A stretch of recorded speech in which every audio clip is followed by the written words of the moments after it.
You are watching the National News Desk, America's News Now. For those who may have played a role in this horrific act of cowardice, we will find you. Nightmare in New Orleans. At least 15 killed and dozens hurt. What we're now learning about the suspect who police say may not have acted alone. Plus, new year, new laws, from cracking down on crime to strict social media regulations for kids, the changes that could impact you. And later, a dinner time staple now recalled in 20 states. The Walmart produce pulled for possible listeria contamination.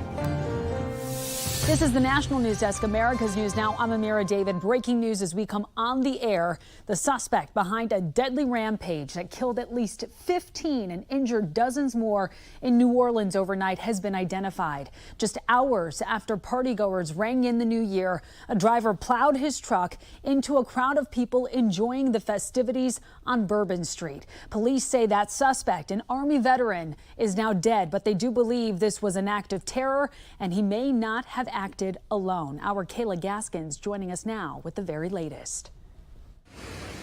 A New Year's celebration turning into a nightmare on Bourbon Street. One gentleman crushed, had tire tracks across his back.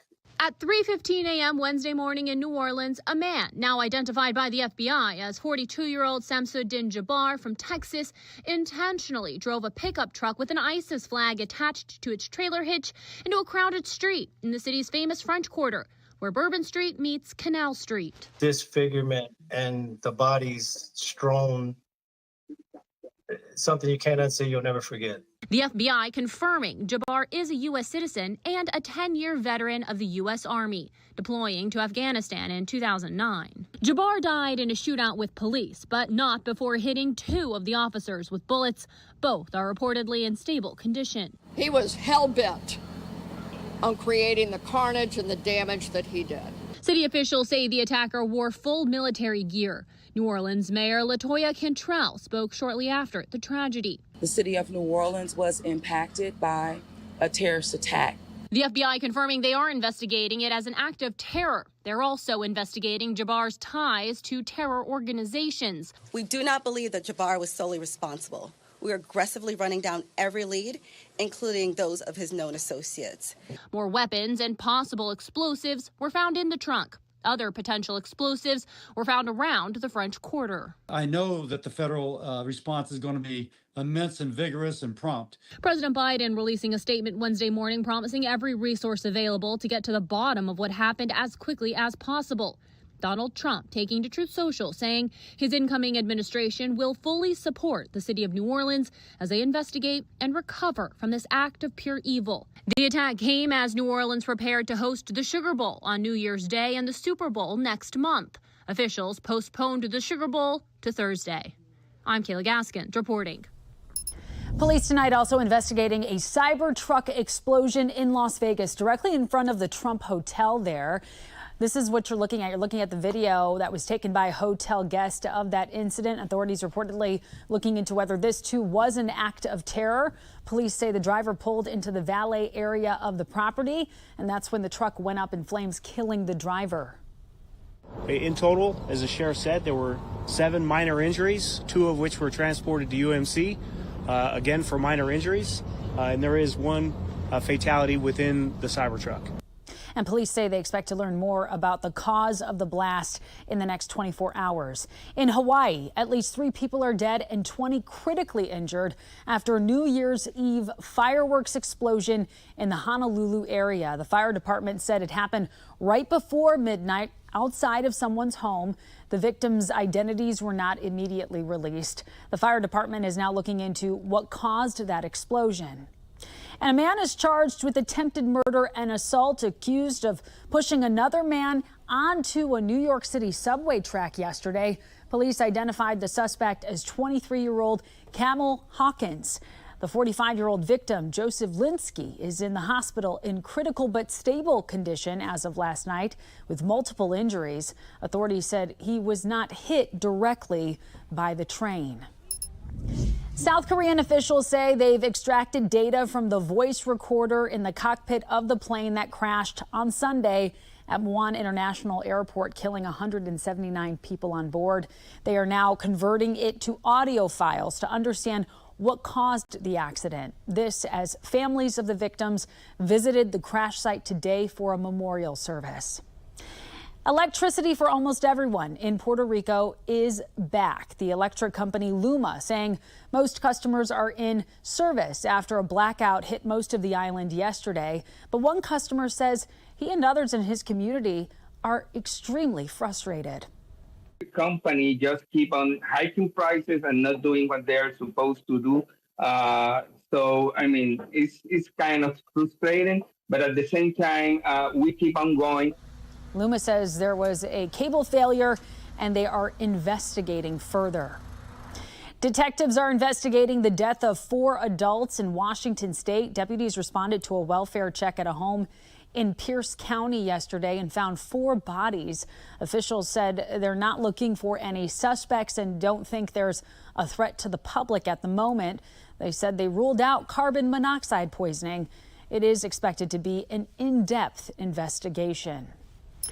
Well, House Speaker Mike Johnson, he's spending New Year's Day with President-elect Donald Trump at Mar-a-Lago ahead of Friday's speaker vote. Johnson said he would talk about strategy with Trump, who endorsed Johnson on Monday. Trump said he would call lawmakers on the speaker's behalf if necessary. Johnson now facing a close race. He can only lose 1 Republican vote. I think they'll support Speaker Johnson. I think we're going to have a great time in Washington. And the 119th Congress will have a new look when the next 2-year term starts. The National News Desk's Matt Gelka takes a look at what the priorities are on Capitol Hill, with Republicans now in control. Republicans secured the trifecta for at least the next 2 years. Donald Trump won back the White House, Republicans held control of a slim majority in the House, and they flipped the Senate. Ambitious GOP plans in the early parts of Trump's presidency include extending previous Trump tax cuts, border security measures to carry out the promise of mass deportations, and domestic energy policies. We got to get the border closed for all the reasons we've talked about. We've got to get domestic energy cranked up, back up again for not just our own security, but for the well-being of the world in that sense. Secure the borders and restore fiscal sanity to the budget. I mean, those are the 2 things that are killing our country. The Senate will have to contend with battles over confirming Trump cabinet nominees, along with trying to implement the agenda. Unorthodox picks, including Robert F. Kennedy Jr. for Health Secretary and Tulsi Gabbard for Director of National Intelligence, could bring fireworks to nomination hearings. Congressional plans could hinge on a very slim House Republican majority, and this number is going to get even thinner come January. Florida Republican Matt Gaetz has already resigned and doesn't plan to take the oath, and 2 other Republicans are planning on joining Trump's administration, meaning Republicans will have only a 217 to 215 edge over Democrats for at least a couple of months. That number means a united group of Democrats, along with a single Republican defection, could sink any legislation that comes to the House floor until those vacancies are filled. Yes, do the math. We have nothing to spare. But all of our members know that. We talked about that today, as we do constantly, that this is a team effort, that we've got to all row in the same direction. House Democrats are already stressing the importance of showing up as they try to fight back against Trump's agenda. It's important for every member to come to work and to do their job. That's what we're telling our caucus. Their attendance is incredibly important. Incoming Senate Majority Leader John Thune may have summed everything up with his short post accompanying the chamber's 2025 calendar. Thune told his members, "Get ready to work." Reporting in Washington, I'm Matt Gelka. All right, Matt, thank you. And this just in, President-elect Donald Trump says he plans to attend former President Jimmy Carter's funeral. Carter died at 100 years old on Sunday. Trump recently posted a tribute to Carter on his social media platform Truth Social, writing the U.S. owed Carter a, quote, debt of gratitude. Trump had a different take on the campaign trail, negatively comparing the Biden administration to the Carter administration on rising inflation. Carter's funeral services begin on January 4th and end on January 9th. New tonight, Ukraine has shut down Russia's gas route to Europe today after a pre-war transit deal ended without being extended. The gas flowed through several pipeline systems, including one right through Ukraine. Russian company Gazprom made money from the gas, and Ukraine collected transit fees. Ukraine's energy minister says the transit stopped for national security reasons. Coming up, the impact Trump's threatened tariffs could have on what Americans pay at the grocery store. Then the power foods to add to your diet in 2025 to improve your heart health. And later, the new step being taken in the Pacific Northwest to protect endangered killer whales. We'll be right back.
Right now, nearly 60 million Americans under alerts for high winds that could cause power outages, downed trees, and property damage. The mid-Atlantic and Northeast regions are impacted the most here. Heavy lake effect snow also in the forecast in the Great Lakes region over the next few days, especially downwind of Lake Erie and Lake Ontario, where up to 4 feet of snow are possible.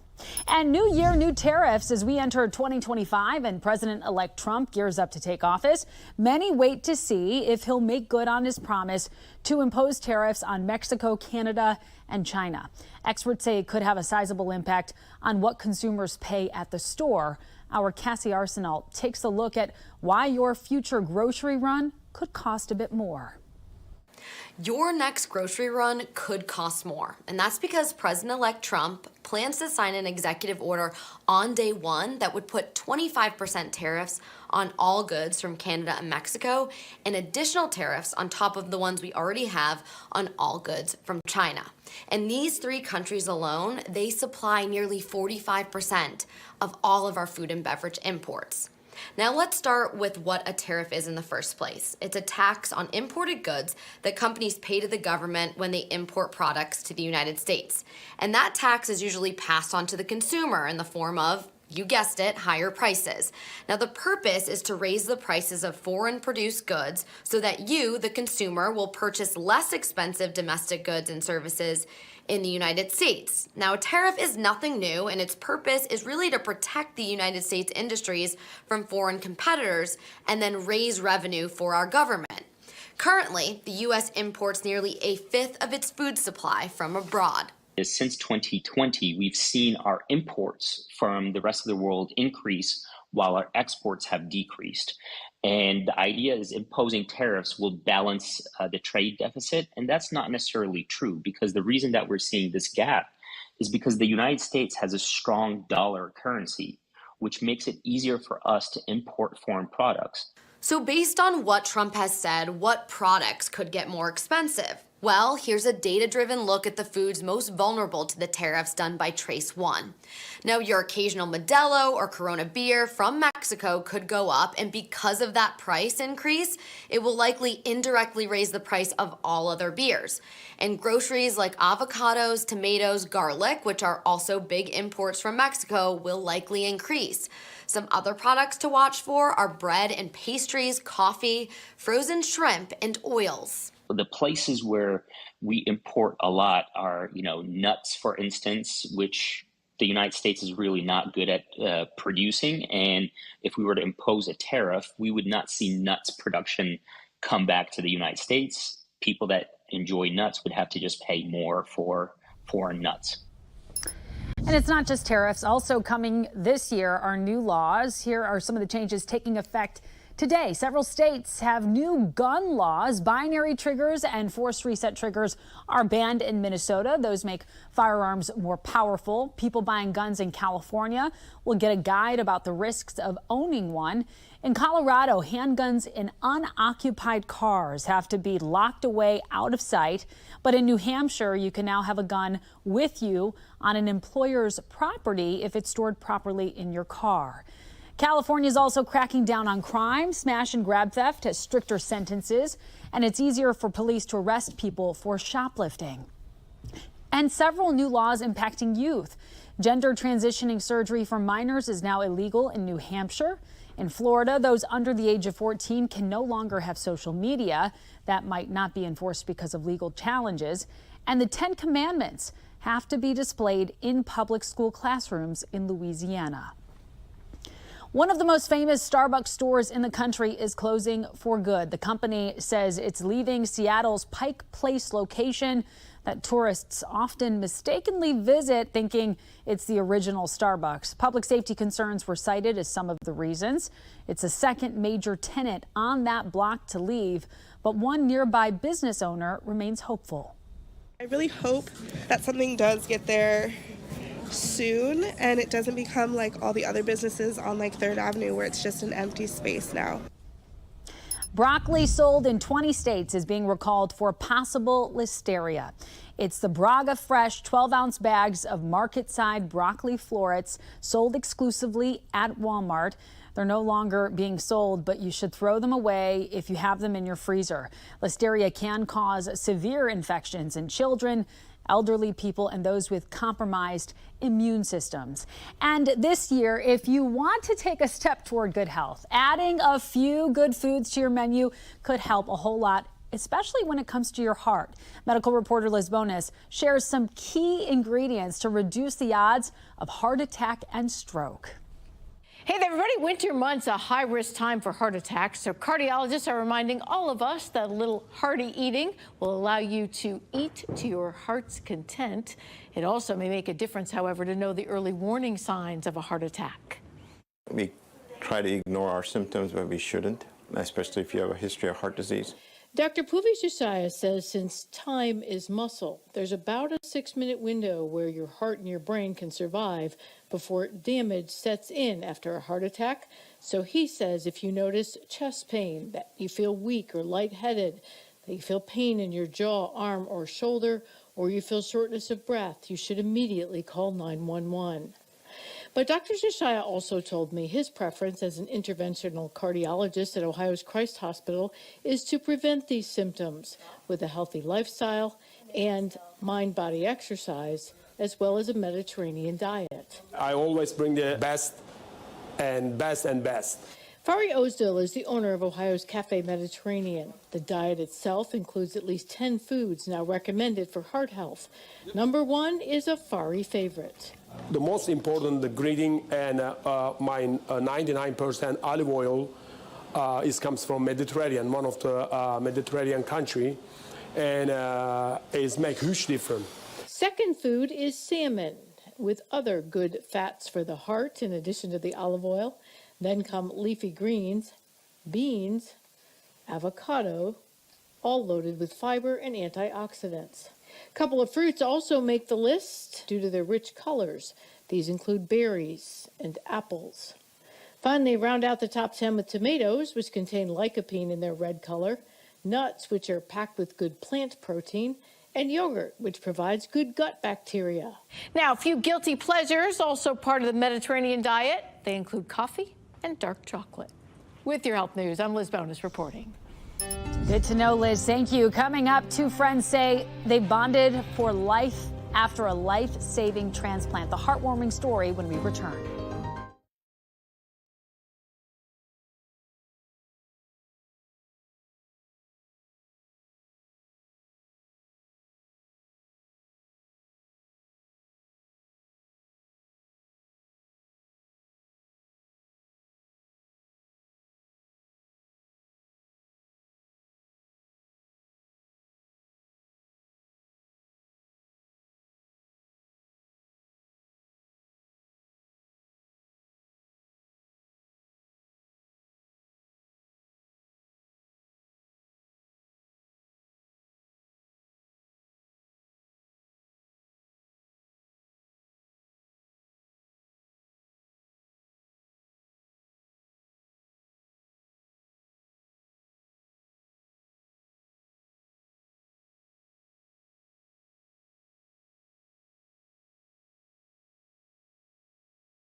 This is the National News Desk, America's News Now. We have reporters all across the country in your neighborhoods covering issues that matter most to you. From new boater laws in Washington state meant to protect orcas to a heartwarming story between two best friends in Ohio. We're taking the pulse of America, and we begin with a flight that was quickly forced to make an emergency landing in Ohio.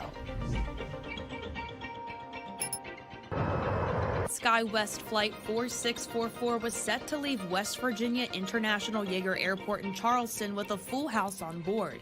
But right off the bat, there were some issues in getting up in the sky. Smelled something, and it smelled like a burning smell. And when I smelled that, my body kind of went into shock. My body was like, oh, this isn't good.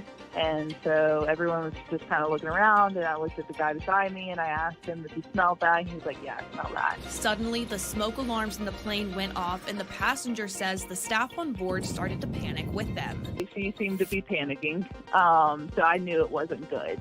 The way she was acting, it was like, okay, this is a real-life situation. The plane was forced to land at the Dayton International Airport in Ohio, and oxygen masks were dropped from above.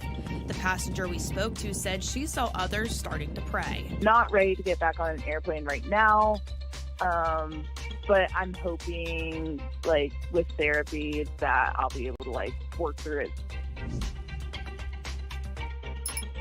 Like thousands of others, Jessica Hawes was desperately wishing and waiting to find her match. Hawes was suffering from chronic kidney disease and needed a kidney to save her life.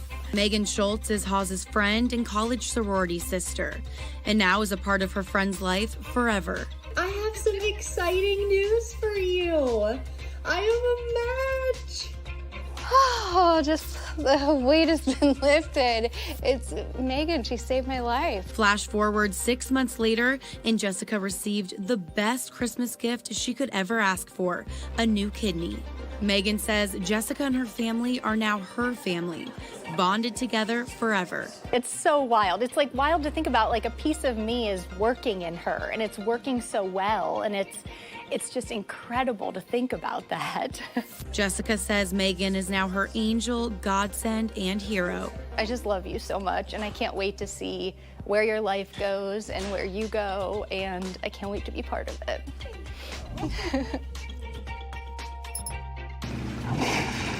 I mean, whales are one of the great features of boating around here. Being close to a whale is a life-changing experience. Never gets old. Boating his entire life, John Gardner's seen southern resident whales, transient bigs, grays, and humpbacks.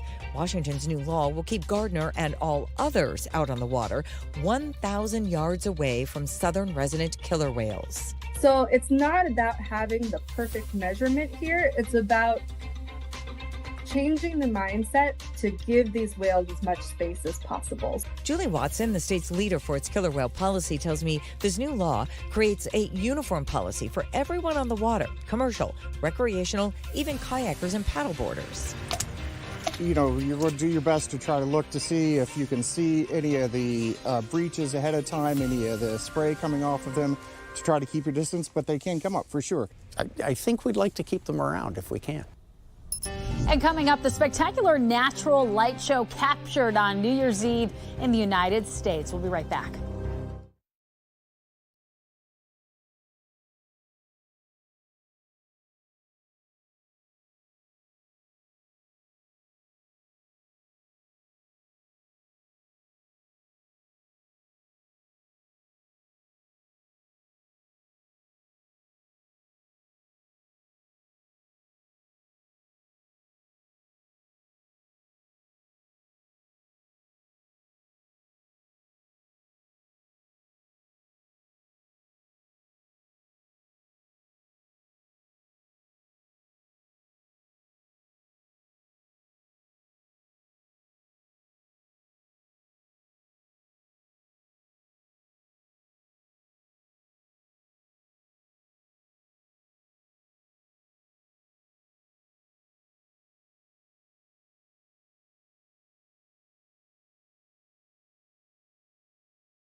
Well, if you're planning to run some errands today, double check to make sure those stores are open before you leave home. Many grocery stores and pharmacies are open with modified hours. Warehouse clubs like Costco and Sam's Club, they're closed today, but retailers like Walmart and Target, they're open. If you have a house project to get done, Home Depot and Lowe's are also open, but most banks, along with the post office and other shipping companies, are closed. And in Alaska, fireworks were not the only thing to grace the night sky this new year. Take a look at this. Mother Nature provided this spectacular display at a remote northern part of the state. All of those beautiful reds and greens. The northern lights were captured by the University of Alaska Fairbanks. The phenomenon happens when the Earth's magnetic field interacts with the charged particles of the sun. Other states in the Pacific Northwest and Midwest were also expected to catch a glimpse, but it appears Alaska saw most of the action. And that does it for this edition of the National News Desk. We do invite you to join us again this evening for more coverage on America's top stories. I'm Amira David. Happy New Year to you, and thank you so much for watching.